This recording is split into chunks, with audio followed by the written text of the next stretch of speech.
Hello friends, जय हिंद, वंदे मातरम। Welcome back to our YouTube channel. Friends, आज हम एक कंसेप्ट की बात करेंगे और वो कंसेप्ट है गेम थ्योरी। यानी कि गेम थ्योरी क्या है, और मैं इसको आज जोड़ करके बताऊंगा अमेरिका के साथ में कि अमेरिका किस प्रकार से इस गेम थ्योरी का प्रयोग कर रहा है और इसका प्रयोग करने के लिए वो क्यों क्यों कर रहा है उसके पीछे वजह बताऊंगा। क्योंकि गेम थ्योरी ये कहती है कि जो सबसे पहले डिसीव करेगा, धोखा देगा, वो व्यक्ति हमेशा लाभ में रहेगा। और शायद अमेरिका जो है वो हमेशा से इसी सिद्धांत को पालन करता रहा है। आज हम इसी गेम थ्योरी की बात करेंगे। और जैसा कि आप जानते हैं कि इस गेम थ्योरी को देने वाले व्यक्ति जो थे वॉन न्यूमैन थे, उनका नाम था वॉन न्यूमैन।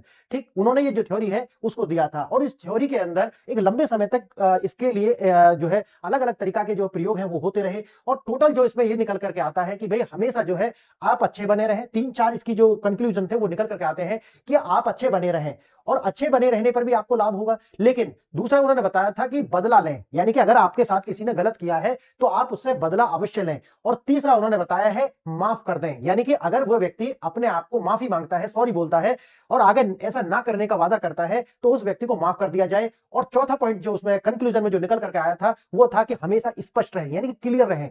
अब ये जो चार कंक्लूजन है वो निकल के आते हैं, लेकिन जो शुरुआत इस थ्योरी की होती है वो इस तरीका से होती है कि भाई जो व्यक्ति सबसे पहले डिसीव करेगा वो हमेशा प्रॉफिट में रहने वाला है। और शायद अमेरिका जो है इसी सिद्धांत पर हमेशा से कार्य करता रहा है। और आज मैं आपको यही बताने वाला हूं कि यह सिद्धांत कार्य कैसे करता है और किस तरीका से इस पर रिसर्च हुई थी, और वो रिसर्च होने के बाद कितने देशों ने इसको अपनाया, और जिन्होंने अपनाया क्या वास्तव में ये सिद्धांत कार्य करता भी है या वास्तव में ये थ्योरी है। और ऐसी बहुत सारी थ्योरी होती है और ये भी एक थ्योरी है। तो चलते हैं, देखते हैं कि मसला क्या है। जैसा कि मैंने आपको बताया कि ये जो थ्योरी है इसका नाम है गेम थ्योरी। देने वाले वॉन न्यूमैन है, और उन्होंने ये बताया था कि इसके अंदर एक कंसेप्ट उन्होंने लिया था, कैदी की दुविधा, यानी कि प्रिजनर्स डायलेमा।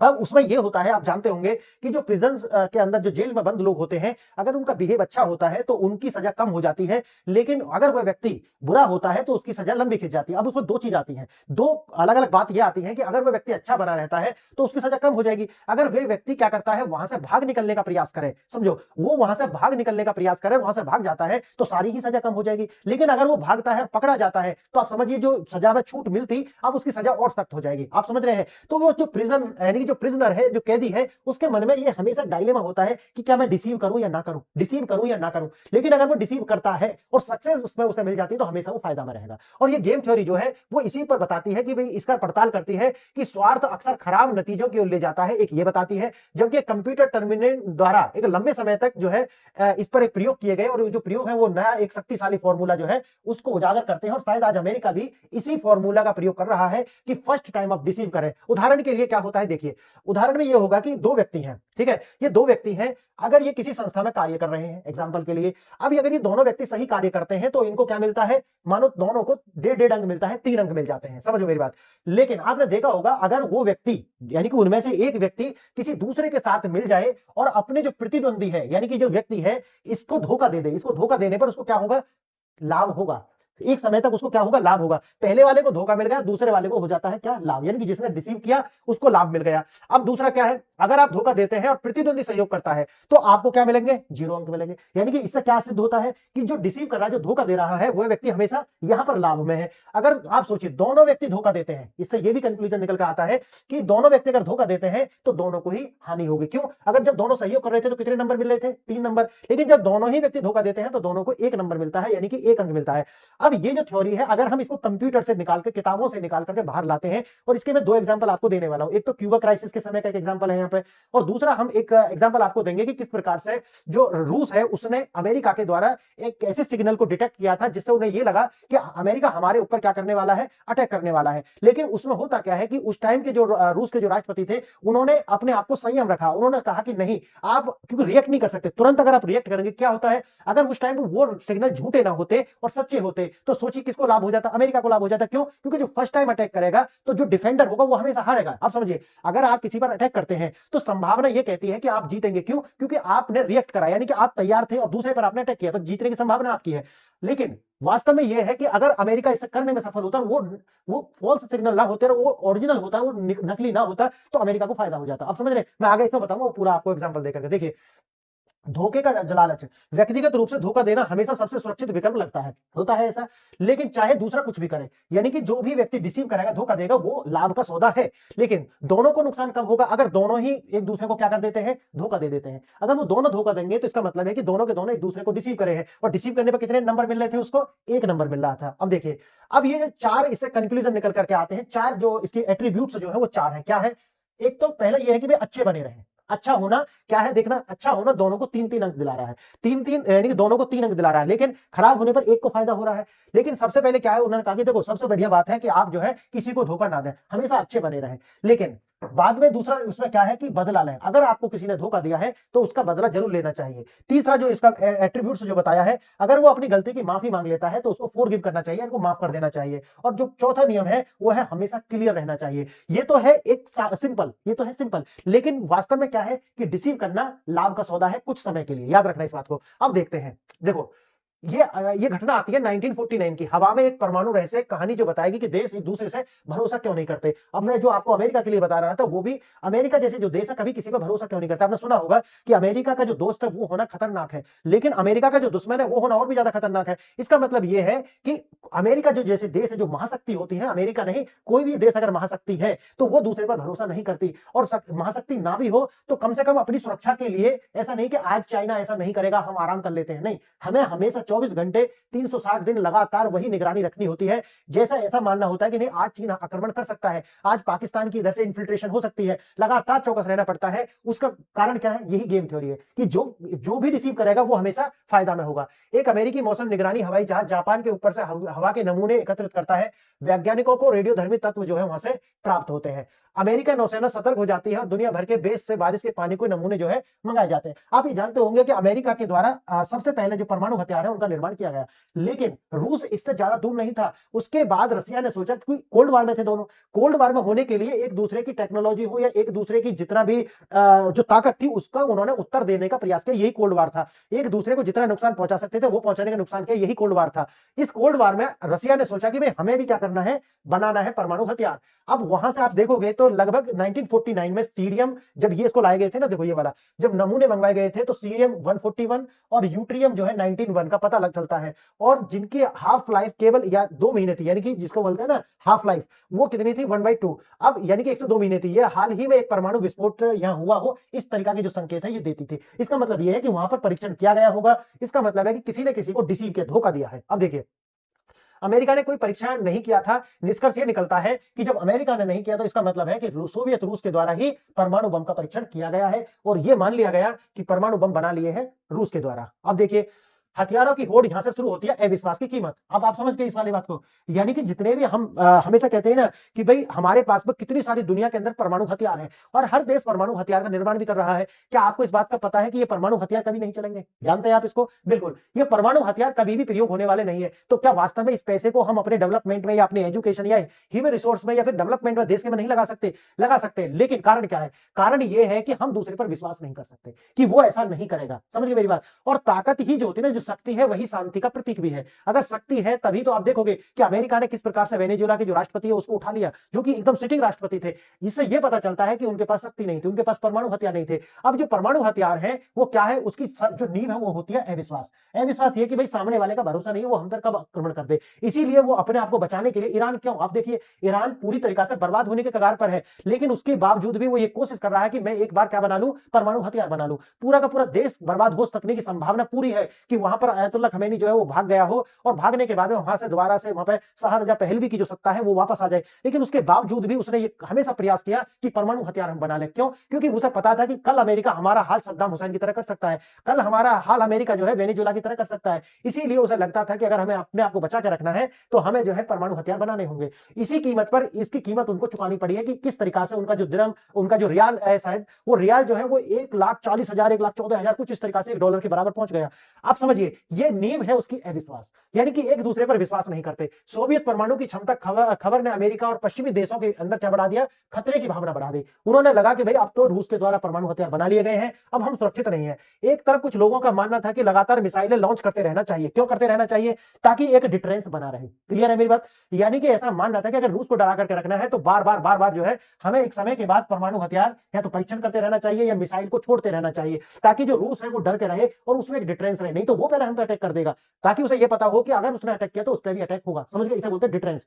अब देखिए नौसेना सचिव मैथ्यूज, यानी कि उस टाइम का जो नौसेना सचिव था मैथ्यूज, कहा था हमें शांति के लिए हथियार चलाने ही होंगे। ये जो लाइन है इसे आप याद रखना, अगर शांति चाहिए तो हथियार चलाने ही होंगे। अगर आप शांति चाहते हैं, मैं तो हमेशा कहता हूं कि अगर पाकिस्तान हो, बांग्लादेश हो, छोटे देशों पर ज्यादा एथिकल बनकर के ना रहे। अगर आप ताकतवर हैं तो ताकत का प्रदर्शन करें, नहीं तो आपके साथ बांग्लादेश वही करेगा जो कर रहा है, पाकिस्तान भी वही करेगा। जब भी आप अगर ताकत में है तो एक देश के रूप में, एक व्यक्ति के रूप में बात नहीं कर रहा मैं, एक देश के रूप में आपको अपने छोटे देशों को हमेशा पीटते रहना चाहिए। क्यों क्यों पीटते रहना चाहिए? क्योंकि अगर आप उनको पीटते रहेंगे तो वो सही चलते रहेंगे। अन्यथा अगर आप उनको सोचेंगे कि हम इनका अपीजमेंट करें तो फिर आप एक बांग्लादेश का निर्माण करेंगे और वो बांग्लादेश कल आपको फिर डिसीव करेगा। याद रखना इस बात को। तो आज बांग्लादेश जो कर रहा है वो गेम थ्योरी ही है, जो आज अमेरिका कर रहा है वो गेम थ्योरी का ही हिस्सा है। आप समझ गए? आज के पॉलिटिकल सिनेरियो से आप इसको जब जोड़ करके देखेंगे तो गेम थ्योरी आपको अच्छे से समझ आएगी। अब गेम थ्योरी के जनक कौन है? जैसा आपको मैंने शुरू में बता दिया था, वॉन न्यूमैन। वॉन न्यूमैन ने कहा था कि अगर आपको कल बम गिराना है तो आप, मैं आज कहूंगा आपसे कि आज क्यों नहीं समझे? उन्होंने कहा कि आप कहते हैं कि हम कल बम गिराएंगे वहां, तो वो कहते हैं कि आज ही गिराओ, कल क्यों, आज ही गिराना है। क्लियर है? तो ये कहते थे वो। अब देखिए परिणाम क्या है? दोनों देशों को मिलकर के 10 ट्रिलियन परमाणु हथियारों के विकास पर खर्च कर दिए गए। 10 ट्रिलियन डॉलर जो है परमाणु हथियार। क्यों? क्योंकि अविश्वास। समझ गए? क्यों? ये कि अगर किसने पहले धोखा दिया उसको हमेशा फायदा होगा। इतना पैसा बच सकता था अगर वे एक दूसरे पर भरोसा करते। याद रखना, भरोसे की कीमत क्या होती है आपको यहां से भी पता चल रहा होगा। क्योंकि अगर विश्वास नहीं है तो इस तरीके के जो है हम पैसा खर्च करें। अच्छा, इसका कोई यूटिलाइज नहीं है, सिर्फ डिटरेंस है। इसका कभी यूज होगा? बिल्कुल नहीं होगा। पूरी दुनिया में परमाणु हथियार का यूज कभी नहीं होने वाला। उसके बाद अगर हुआ तो दुनिया नहीं बचेगी। इसीलिए मैं कहता हूं कि नहीं होने वाला। एक सरल खेल जो दुनिया की सबसे बड़ी समस्याओं को समझाता है, क्या है? वही prisoners of dilemma. Prisoners of dilemma जो मैंने आपको समझाया कि किस प्रकार से उसे पता है कि ये हो सकता है तो वो भी होगा। 1950 में रैंड कॉर्पोरेशन के गणितज्ञों के द्वारा इसको एक कंप्यूटर सिमुलेशन के द्वारा प्रयोग किया गया। सिमुलेशन जानते हैं आप? सिमुलेशन होता है कि जो घटना आप करने वाले हैं, जैसे कि आपको चंद्रमा पे जाना है तो चंद्रमा पे जाने से पहले इसी धरती पर चंद्रमा जैसा एक माहौल क्रिएट करेंगे छोटा सा, और वहां पर वो प्रयोग करेंगे। इसका बोलते हैं सिमुलेशन। तो ये सिमुलेशन जो है कंप्यूटर पर करके देखा उन्होंने गेम थ्योरी का, और उससे क्या निकल करके आता है? उससे निकल करके आता है 2 खिलाड़ी और 2 विकल्प। यानी कि अगर आप सहयोग करेंगे या फिर धोखा करेंगे। तो पहले उन्होंने सहयोग से देखा, फिर उसको धोखे से देखा। लक्ष्य क्या था? ज्यादा से ज्यादा पॉइंट इकट्ठे करना। क्या करने हैं? ज्यादा से ज्यादा मार्क्स। अब ज्यादा से ज्यादा मार्क्स अगर दोनों साथ चलेंगे तो कितने मार्क्स आएंगे? 3 मार्क्स आएंगे। अगर दोनों एक दूसरे को डिसीव कर देंगे तो कितने आएंगे? 1 मार्क्स आएगा। लेकिन उनमें से अगर एक डिसीव करता है तो मार्क्स आएंगे 5। इसका मतलब क्या है कि सहयोग में 3 मार्क्स है लेकिन डिसीव में 5 मार्क्स है। 0 प्लस 5 को जोड़ोगे कितना आएगा? 0 प्लस 5 बराबर 5 आएगा। और वहां पर कितना था? 0.5 और 0.5, यानी कि टोटल मिलाकर के कितना था? 3 था। तो इसका मतलब है कि डिसीव में हमेशा क्या आ रहा है? फायदा। तो ये सिमुलेशन जो थी, जो कंप्यूटर पर की गई थी, अगर यहाँ पे देखोगे तो क्या आता है? अगर प्रतिद्वंदी सहयोग करता है, अगर प्रतिद्वंदी सहयोग करता है तो परिणाम कितना आता है? 3। ठीक है। अगर प्रतिद्वंदी क्या करता है? धोखा, तो कितना आता है? 5, जो शुरू में दिखाया था मैंने। अगर दोनों धोखा कर देते हैं तो क्या आता है? क्या आता है बताइए मुझे? 3, यानी कि 1 आएगा। दोनों का कितना आता है? 1, यानी कि पहले को 0 और दूसरे का कितना आता है? 1 आता है। निष्कर्ष से कोई भी फर्क नहीं पड़ता कि दूसरा क्या करता है, आपके लिए हमेशा धोखा देना ही सबसे अच्छा विकल्प है। नहीं समझे आप? यानी कि जो भी 2 लोग हैं उनमें से अगर जो भी पहले डिसीव करेगा वो फायदे में रहेगा। ये सिद्धांत ये बताता है। अगर सहयोग करें तो देखो, दुनिया के लिए तो सहयोग करने में ही क्या है? भलाई है। क्योंकि सभी वो करने लगे, जो मैं आके एग्जाम्पल आपको देने वाला हूं। अगर दूसरा भी वही करने लगा तो समझिए कि फिर नष्ट होना तय है। इसीलिए जो है, अगर एक धोखा करेगा तभी फायदा होगा, अगर दोनों धोखा करेंगे तो 0 हो जाएगा। उदाहरण के लिए मैं इसमें आगे समझाऊंगा आपको कि किस तरीके से अमेरिका जो फॉल्स सिग्नल्स थे वो रूस के द्वारा डिटेक्ट किए गए। अगर उसी समय रूस अटैक कर देता तो सोचिए अमेरिका भी अटैक करता उसके प्रतिक्रिया में, तो दुनिया क्या हो जाती? दोनों के दोनों नष्ट हो जाते। आप इसी तरीके से आप देखोगे तो एक को क्या करना है? एक को फेथ करना है, बिलीव करना पड़ेगा कि नहीं दूसरा जो है धोखा नहीं कर रहा, या हो सकता है कि ये फॉल्स सिग्नल है, तभी दूसरे को फायदा हो सकता है। अगर दोनों टकरा जाते हैं तो मार्क्स कितने आए थे? 1। देखिए अब यहाँ पे क्या है कि जब दोनों खिलाड़ी इसी तर्क का पालन कर रहे हैं तो दोनों को केवल 1-1 सिक्का मिलता है, जबकि वे सहयोग करने पर 3-3 सिक्के मिलते हैं। नहीं समझे? तो 3-3 सिक्के उनको क्या कर रहे हैं? सहयोग करने पर मिल रहे हैं। जब खेल बार बार खेला जाता है तो सब कुछ बदल जाता है। वास्तविक जीवन में जैसे कि देशों के बीच संबंध, जानवरों के बीच व्यवहार, या खेल केवल एक बार नहीं खेला जाता, यह बार बार खेला जाता है। इसका मतलब वो कह रहे हैं कि अगर वास्तव में देखें तो जैसे देशों के बीच में संबंध या फिर जानवरों के बीच व्यवहार, ये खेल केवल एक बार नहीं खेला जाता, ये बार बार खेला जाता है। जैसे यहाँ पर आपको इसका देखो, इम्पाला जो है, इम्पाला का एग्जाम्पल दिया गया है। वो क्या कहता है कि भाई इस इसकी गले में खुजली है तो ये वाला इसको खुजा देगा। अगर क्यों खुजाएगा, क्योंकि कल जब इसको यहाँ पे खुजली होगी तो इसकी गर्दन यहाँ तक नहीं जा सकती, तो ये इसकी जो गर्दन है उसको खुजाएगा। लेकिन वास्तव में क्या है कि अगर ये इसकी गर्दन खुजा रहा है, कल ये अगर इसकी गर्दन ना खुजाए, यानी ये ए वाला और बी वाले की मैं बात करूं, तो ए वाला क्या है, किसमें आ जाएगा, प्रॉफिट में आ जाएगा। बस यही है। तो दूसरा को ये याद रखना होगा कि भाई भविष्य में बदला ले सकता है। याद करो वो दूसरा वाला जो सिद्धांत है। पहले तो यही अच्छा है कि भाई दोनों आपस में सहयोग कर ले, नहीं तो क्या करना पड़ेगा, बदला लेना पड़ेगा। बदला लोगे तब जाकर के आप फिर दोबारा से प्रॉफिट में आ सकते हो। क्लियर है। अब आती है बार बार पुनरावृत्ति कैदी की दुविधा। पुनरावृत्ति किससे होती है, iterated the prisoners dilemma. Round 1, round 2, round 3, round 4, यानी कि बार बार वो आपको करके देखना पड़ेगा। जब भविष्य में दोबारा सामना होना है तो सबसे अच्छी रणनीति क्या होगी, सबसे अच्छी रणनीति होगी बदला लेना। क्लियर है। अगर बदला आप लेंगे तब आप फायदे में आ सकते हैं, नहीं तो वो दूसरा वाला फायदा लेकर के चला जाएगा। अब 1980 की ऐतिहासिक घटना जो मैंने आपको बताई थी, राजनीतिक वैज्ञानिक रॉबर्ट एक्सलेरोड, इनका नाम है रॉबर्ट एक्सलेरोड, इस सवाल का जवाब देने के लिए कंप्यूटर टूर्नामेंट आयोजित किया, यानी कि वो सिमुलेशन जो है, और उसमें उन्होंने जो है एक विशेषज्ञ टीम बनाई थी, और जब ये सारा कुछ किया था उसको क्या किया था, बार बार किया था। उसमें क्या हुआ, कुल 14 विशेषज्ञ निर्मित रणनीतियां 1+ एक्सक्लेरोड या द्रक्षिक यानी कि रैंडम तरीका से इसको किया गया। हर रणनीति अपनी एक कॉपी और बाकी सभी रणनीतियों के खिलाफ खेली थी। प्रत्येक मैच में लगभग 200 राउंड होते थे और लक्ष्य सबसे ज्यादा अंक हासिल करने होते थे। और जैसा मैंने आपको बताया, जिसने जितनी बार डिसीव किया उसने उतने ही ज्यादा अंक अर्जित किए। और विजेता है सबसे सरल रणनीति जैसे को तैसा। सबसे अच्छी रणनीति क्या निकल के आती है कि जैसे को तैसा। अगर आपको एक बार डिसीव करता है तो नेक्स्ट टाइम जब आपको मिले तो उससे क्या करना है, आपको बदला लेना है। यानी कि बदला क्या है, डिसीव करो उसको। तो जैसे आप उसे डिसीव करोगे तो दोनों क्या आ जाएंगे, बराबर आ जाएंगे। और इसे बोलते हैं टिट फॉर टैट, यानी कि बराबर की रणनीति, जैसे को तैसे की रणनीति। कई जटिल रणनीतियों के बावजूद भी सबसे सरल रणनीति टूर्नामेंट जीता, जैसे को तैसा वाला। क्या हुआ कि अगर एक बार धोखा दिया है तो जब भी उसे मिले तो सेम को उसे लौटा दो। अगर ऐसा आप करने में सक्षम थे तो आप जो है सबसे बेहतर रहेंगे। अब है पहला कदम है सहयोग करें, जो मैंने आपको शुरू में बताया था, सहयोग करें। दूसरा कदम क्या है, हूबहू नकल करो, है ना, जैसा उसने आपके साथ डिसीव किया वैसा ही आप उसके साथ डिसीव करो। अब देखना, एक अच्छी रणनीति क्या होती है, सबसे अच्छा है कि भाई दोनों ही अच्छे बने रहे। पहली बात तो दोनों अच्छे बने रहे। अगर नहीं है तो क्या करें, बदला लें, हमेशा जब भी वो मिले उससे बदला लेना है। फिर क्या है, माफ करें, अगर उसने माफी मांग ली है तो उसको माफ करने में भी भलाई है। और फिर चौथा क्या है, हमेशा स्पष्ट रहें, यानी कि उनकी जो रणनीति जो है उसमें समझे, आसान तरीका से समझे, जटिल रणनीतियों में प्रतिद्वंदी भ्रमित और अविश्वास जो है पैदा ना करें। अब एक यहाँ पे एक और जो घटना थी वो मैं आपको बताने वाला हूं, कैसे एक छोटा समूह दुनिया पर हावी हो सकता है। एक्सलरोड ने एक परिस्थिति की सिमुलेशन, ये याद रखना, सिमुलेशन वर्ड मैंने आपको वैसे बता दिया है, सिमुलेशन चलाया देखने के लिए कि समय के साथ कौन सी रणनीतियां फलती फूलती है। सफल रणनीति की आबादी जो आबादी है वो बढ़ी, सफल रणनीति की जो आबादी वो बढ़ी, जबकि असफल रणनीतियां जो है वो विलुप्त हो गई। याद करो मैंने आपको क्या बताया था शुरू में कि जो डिसीव करेगा प्रारंभ में उसे फायदा होगा, लेकिन लॉन्ग टर्म में जो है वो डूब जाएगा। देखो यार, अगर लॉन्ग टर्म की हम बात करेंगे तो वो हमेशा डूब जाएगा। सबसे अच्छा क्या है, honesty is the best policy, यानी कि अच्छी रणनीति जो है, ईमानदारी से अगर आप काम करते हैं वही है। धीरे धीरे शुरू में उसको क्या हो सकता है, हानि हो सकती है, लेकिन धीरे धीरे धीरे धीरे वो आपको हमेशा आगे लेकर जाएगी। और भारत जो है वो इसी रणनीति पर चलता है। भारत किसी को डिसीव नहीं करता, भारत किसी की कमजोर स्थिति देखकर उस पर उस समय अटैक नहीं करता। बस यही है कि हम धीरे धीरे जो है आगे बढ़े हैं। हाँ, वो अलग बात है कि करप्शन और ये सब हमारे विषय रहे हैं। धोखेबाज रणनीतियों ने शुरुआत में जो है भोली रणनीतियों को फायदा उठाया, यानी कि जो भोले थे, भोले मतलब है जो सिंपल थे, जो ऑनेस्ट थे, उनसे फायदा उठा लिया। और फायदा उठा करके देखना इसका ग्रोथ रेट कितना था। यहाँ पे धोखेबाज जो है शुरू में बहुत तरक्की करेगा, लेकिन इनका यहाँ देखना, इसका यहाँ देखना कितना बड़ा गैप है इन दोनों के बीच में। यानी कि ऑनेस्टी और जो फ्रॉड है उसके बीच में शुरू में जो है क्या होता है, गैप बहुत ज्यादा होता है। लेकिन समय के साथ आप देखोगे जो ऑनेस्टी है वो अच्छी रणनीति आगे बढ़ती है, और जो फेक है यानी कि जो धोखा है, जो डिसीव हो, वो धीरे धीरे धीरे धीरे नीचे चली जाती है। तो ये बताया है इस तरीका से कि लॉन्ग टर्म में अगर आपको देखना है तो इस सिमुलेशन से यही रिजल्ट निकल करके आता है। जब सिग्नल में गलती हो और शोर की समस्या। अब सिग्नल में गलती होना क्या है, वही जो मैंने आपको बताया कि क्या होता है, वास्तविक दुनिया में हमेशा गलतफहमी की गुंजाइश लगी रहती है। 1983 में सोवियत सैटेलाइट वार्निंग सिस्टम ने गलती से अमेरिकी सैटेलाइट लॉन्च सिग्नल को पकड़ा, और वो पकड़ा कैसे था, यानी कि फॉल्स सिग्नल्स थे, ओरिजिनल नहीं थे, वो फॉल्स थे। और इसी फॉल्स सिग्नल को गेम थ्योरी में क्या बोलते हैं, नॉइज। क्या बोलते हैं, नॉइज, शोर। ठीक, अब देखिए, सौभाग्य से अधिकारी स्टेनिस्लाव पेट्रोव ने इस झूठा अलार्म मानकर खारिज कर दिया। यानी कि जो अधिकारी था उसको ये शायद शक हुआ कि नहीं यार ऐसा नहीं हो सकता, ये तो क्या है, सिर्फ फॉल्स है, झूठा है।